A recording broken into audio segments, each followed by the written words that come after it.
Assalamualaikum warahmatullahi wabarakatuh. Halo kawan-kawan, sebelum masuk ke pembahasan, izinkan saya memperkenalkan diri terlebih dahulu. Saya Halifah Nur Istiqomah dengan nomor pokok mahasiswa 2150-20041 dari Program Studi Pendidikan Ekonomi Fakultas Keguruan Ilmu Pendidikan Universitas Pasundan. Di video kali ini, saya akan membahas mengenai kebijakan ekonomi makro. Kebijakan ekonomi makro atau kebijakan makroekonomi adalah rencana dan tindakan pemerintah untuk memengaruhi perekonomian secara keseluruhan. Kebijakan tersebut adalah untuk mencapai target ekonomi makro seperti pertumbuhan ekonomi yang sehat dan berkelanjutan, tingkat inflasi yang rendah dan stabil, ekuilibrium dalam neraca pembayaran, dan yang terakhir pekerjaan penuh. Ada kebijakan ekonomi makro, diantaranya ada kebijakan moneter, kebijakan fiskal, dan kebijakan segi penawaran. Kebijakan ini akan dibahas satu persatu, apa itu kebijakan moneter, kebijakan fiskal, dan kebijakan segi penawaran. Yang pertama ada kebijakan moneter. Kebijakan moneter adalah upaya untuk mengendalikan atau mengarahkan perekonomian makro ke kondisi yang diinginkan atau lebih baik dengan mengatur jumlah uang yang beredar. Kondisi yang lebih baik adalah meningkatkan output, keseimbangan, atau terpeliharanya stabilitas harga. Dengan adanya kebijakan moneter, pemerintah dapat mempertahankan, menambah, dan mengurangi jumlah uang yang beredar dalam upaya mempertahankan kemampuan ekonomi yang tumbuh sekaligus mengendalikan inflasi. Tujuan dari kebijakan moneter yang pertama menjaga kestabilan ekonomi, yang artinya pertumbuhan arus barang dan jasa seimbang dengan pertumbuhan arus barang dan jasa yang tersedia. Kedua, menjaga kestabilan harga, yang artinya harga suatu barang adalah hasil interaksi antara jumlah uang yang beredar dengan jumlah uang yang tersedia di pasar. Ketiga, mengedarkan mata uang sebagai alat pertukaran. Dan yang terakhir, mempertahankan keseimbangan antara kebutuhan likuiditas perekonomian dan stabilitas tingkat harga. Dalam hal ini, tujuan utamanya meningkatkan peredaran uang di masyarakat sehingga roda perekonomian meningkat. Kedua, kebijakan moneter kontraktif. Kebijakan moneter kontraktif di mana kebijakan diambil sebagai langkah mengurangi peredaran uang di masyarakat saat terjadi inflasi. Hal ini diwujudkan melalui penjualan obligasi pemerintah, meningkatkan suku bunga bank, dan meningkatkan persyaratan cadangan untuk bank. Instrumen kebijakan moneter. Yang pertama ada operasi pasar terbuka. Operasi pasar terbuka adalah pemerintah mengendalikan uang yang beredar dengan menjual atau membeli surat-surat berharga milik pemerintah. Jika ingin mengurangi jumlah uang yang beredar, maka pemerintah menjual surat-surat berharga. Dengan demikian jumlah uang yang beredar di masyarakat mengalir ke otoritas moneter, sehingga jumlah uang yang beredar akan berkurang. Jika ingin menambah jumlah uang yang beredar, maka pemerintah membeli kembali surat-surat berharga tersebut. Yang kedua, kebijakan diskonto. Tingkat bunga diskonto adalah tingkat bunga yang ditetapkan oleh pemerintah atas bank-bank umum untuk meminjam ke bank sentral. Dalam kondisi tertentu, bank-bank mengalami kekurangan uang, sehingga mereka harus meminjam kepada bank sentral terlebih dahulu. Kebutuhan ini juga dapat dimanfaatkan oleh pemerintah untuk mengurangi atau menambah jumlah uang yang beredar. Apabila pemerintah ingin menambah jumlah uang yang beredar, maka pemerintah akan menurunkan tingkat bunga pinjam, dan apabila ingin menahan laju pertambahan jumlah uang yang beredar, maka pemerintah akan menaikkan jumlah uang bunga pinjaman. Hal ini juga dapat memengaruhi keinginan bank-bank untuk meminjam uang dari bank sentral, sehingga pertambahan jumlah uang yang beredar dapat ditekan. Yang ketiga ada rasio cadangan wajib. Saat Bank Indonesia ingin mengurangi cadangan kas uang bank, maka uang yang beredar di masyarakat melalui pinjaman sementara. Bila cadangan kas uang bank harus ditambah, Uang yang beredar di masyarakat ditarik dengan meningkatkan suku bunga tabungan. Yang terakhir, imbauan moral. Otoritas moneter mencoba untuk mengarahkan atau mengendalikan uang jumlah yang beredar. Dalam hal ini, Bank Indonesia selaku bank sentral menghimbau seluruh bank umum untuk menjalankan kebijakan penurunan atau meningkatkan tingkat suku bunga pinjaman. Contoh kebijakan moneter. Dalam praktiknya, banyak sekali aturan yang terselenggara akibat dari kebijakan moneter di Indonesia. Di bawah ini merupakan contoh kebijakan moneter di Indonesia. Yang pertama ada pelaksanaan kredit langsung oleh Bank Indonesia. Pemberian kredit langsung kepada berbagai sektor atau proyek yang memerlukan dana secara mendesak. Hal ini dapat meningkatkan jumlah uang yang beredar karena harus membiayai kegiatan dengan segera. Kedua, menyediakan fasilitas overdraft. Saat Bank Indonesia membantu bank umum yang mengalami kesulitan likuiditas jangka pendek, maka hal ini termasuk contoh kebijakan moneter di Indonesia melalui fasilitas overdraft.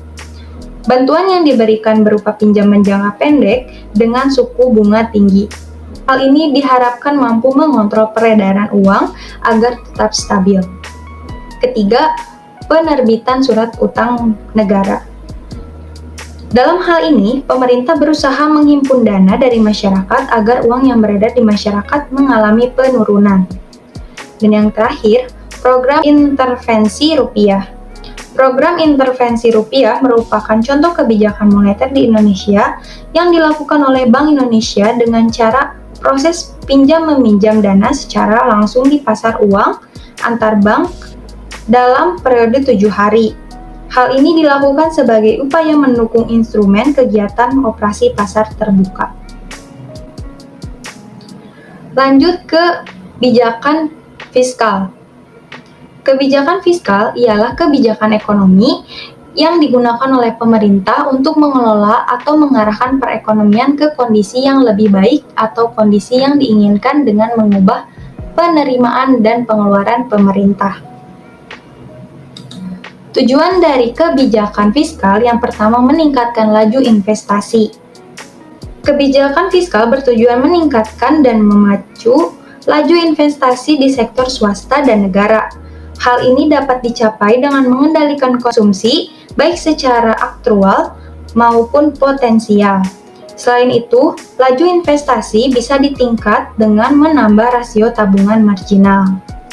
Yang kedua, mendorong investasi sosial secara optimal.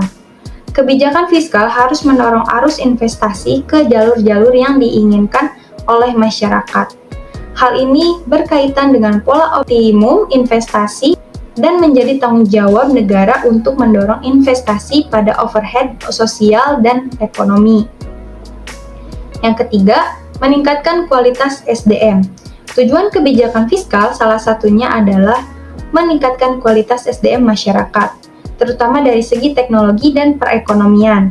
Apabila kualitas SDM meningkat, harapannya SDM tersebut mempunyai kapabilitas bersaing di dunia kerja nasional dan internasional, sehingga bisa meningkat kesejahteraan hidupnya. Dan yang keempat, meningkatkan stabilitas ekonomi di tengah ketidakstabilan internasional. Kebijakan fiskal harus meningkatkan usaha untuk mempertahankan stabilitas ekonomi ketika menghadapi fluktuasi siklus internasional dalam jangka pendek. Jenis kebijakan fiskal. Kebijakan fiskal adalah kebijakan pemerintah terbagi menjadi beberapa kategori. Yang pertama ada kebijakan fiskal dari segi teoritis. Kebijakan dari teoritis terbagi menjadi 3. Yang pertama ada kebijakan fiskal fungsional. Kebijakan yang diambil demi meningkatkan kualitas ekonomi secara makro dengan dampak yang baru terlihat dalam jangka panjang. Contoh kebijakan fiskal fungsional misalnya pemberian beasiswa kuliah, membantu pendanaan startup, dan sebagainya. Yang kedua, kebijakan fiskal disengaja atau terencana. Kebijakan fiskal disengaja adalah kebijakan manipulasi anggaran negara. Fungsi kebijakan fiskal satu ini adalah untuk menghadapi masalah tertentu, misalnya pandemi dan krisis ekonomi. Contoh kebijakan fiskal disengaja adalah alokasi APBN bagi sektor kesehatan di masa pandemi dan relaksasi pajak usaha. Yang ketiga, kebijakan fiskal tak disengaja, yaitu kebijakan berupa penetapan keputusan atau aturan untuk melindungi stabilitas ekonomi sektor non-pemerintah, contohnya penerapan harga eceran tinggi. Ada dari jenis kebijakan fiskal dari segi penerapan. Yang pertama ada kebijakan fiskal ekspansif. Kebijakan yang diambil pemerintah saat ekonomi melemah dengan menaikkan anggaran belanja serta menurunkan atau meniadakan pajak bagi sektor tertentu.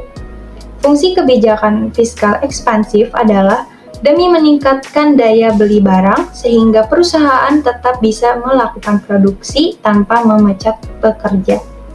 Jenis kebijakan fiskal dari segi penerapan berikutnya adalah kebijakan fiskal kontraktif.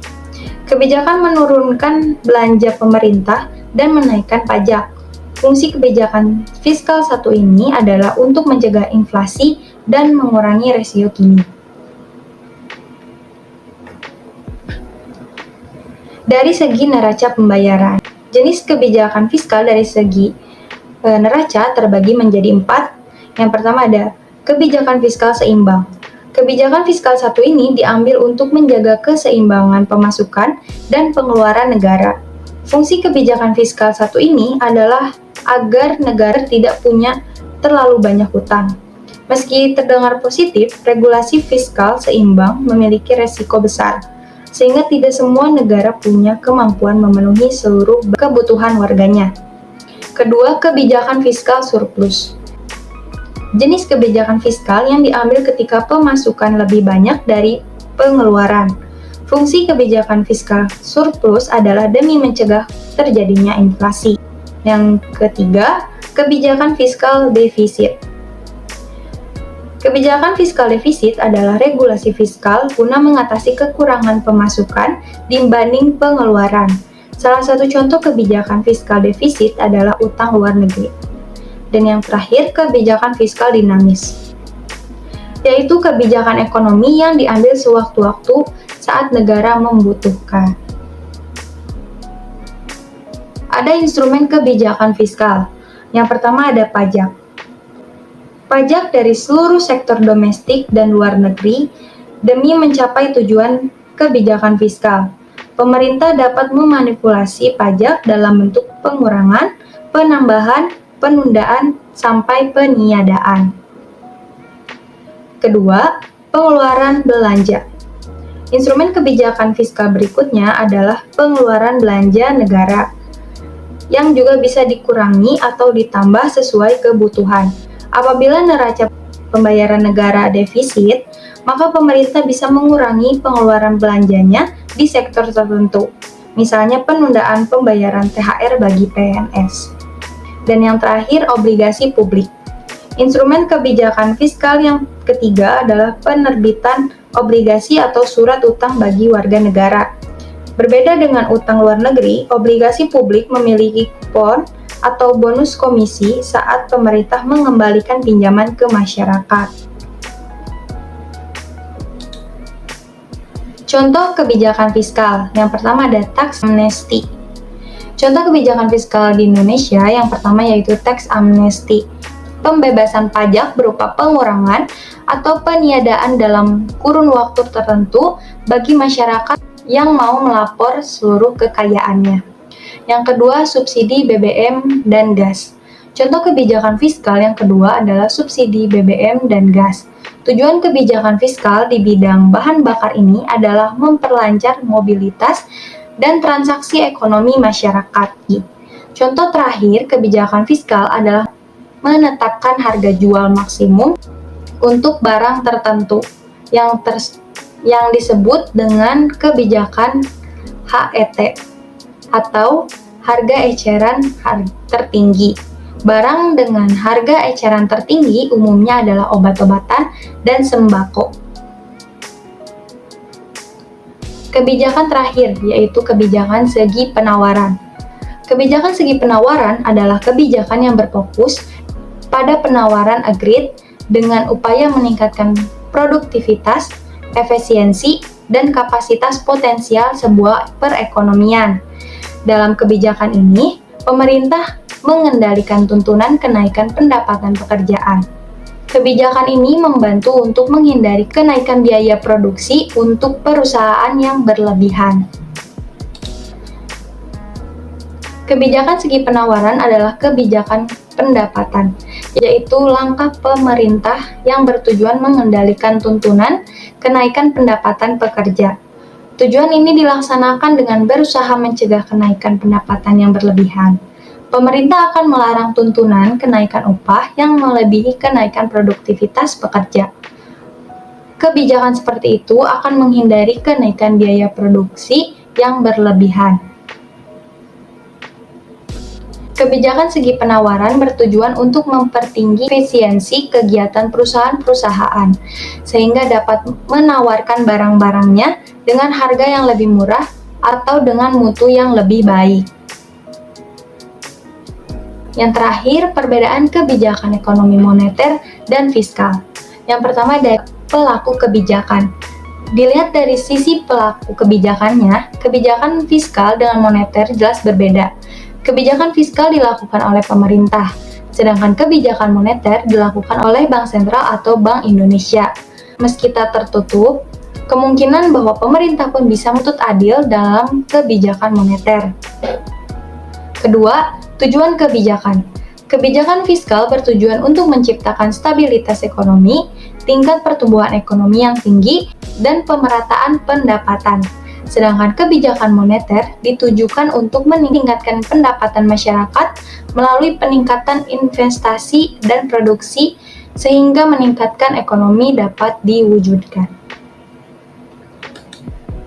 Sekian pembahasan materi kali ini tentang kebijakan ekonomi makro.